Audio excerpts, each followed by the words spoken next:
त्याच त्या पारंपरिक शेतीबद्दल आपण इथे बोलणार नाही आहोत बरं का.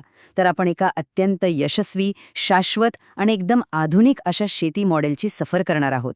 चला तर मग वेळ न घालवता थेट या रंजक प्रवासाला सुरुवात करूया. जेव्हा आपण शेतीचा विचार करतो तेव्हा डोळ्यासमोर काय येतं? घाम गाळणारा शेतकरी आणि कष्टाचे डोंगर, बरोबर ना? पण जरा विचार करा, भविष्यातील शेती नेमकी कशी असेल? हा प्रश्न नक्कीच पडतो. आज आपण जे मॉडेल पाहणार आहोत ना, ते पाहिल्यावर शेतीकडे बघण्याचा आपला जुना दृष्टिकोन पार बदलून जाईल. योग्य नियोजन आणि आधुनिक तंत्रज्ञान वापरलं तर शेती किती फायदेशीर आणि निसर्गाशी एकरूप होऊ शकते, हे आपण आज पाहणार आहोत. ही समोर दिसणारी हिरवीगार आणि समृद्ध शेती आहे कल्याण तालुक्यातील प्रगतशील शेतकरी ज्ञानेश्वर चौधरी यांची.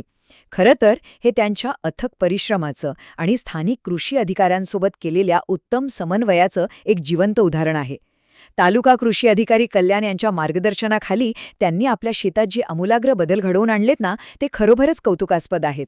इथे केवळ पिके नाहीत, तर एका आधुनिक आणि प्रगतशील विचारधारेचं हे फळ आहे. आता ज्ञानेश्वर चौधरी यांचं एक अत्यंत महत्त्वाचं तत्त्व आहे, जे त्यांनी अगदी मनाशी बाळगलंय.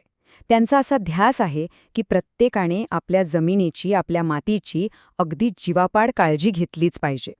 आणि हो, याचबरोबर त्यांनी सर्वांना यांत्रिकीकरण म्हणजेच मनुष्यचलित यंत्रे वापरण्याचं